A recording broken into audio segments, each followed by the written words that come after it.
In this video, I will show you how you can adjust the screen colors on the Samsung Galaxy A37 or the A57. Now to do that, just go to Settings.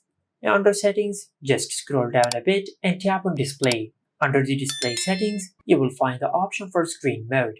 Now just tap on it, and over here you will find two color modes for the screen.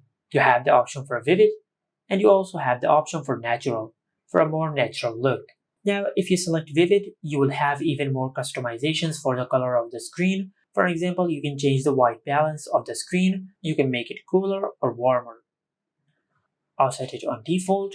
Now after that, if you tap on Advanced Settings, you can even customize the white balance of the RGB colors of the screen, just like that. You can also increase or decrease the vividness of the screen. And once you're done adjusting the colors of the screen, then just go back and your screen settings will be saved. Also, there is one more thing.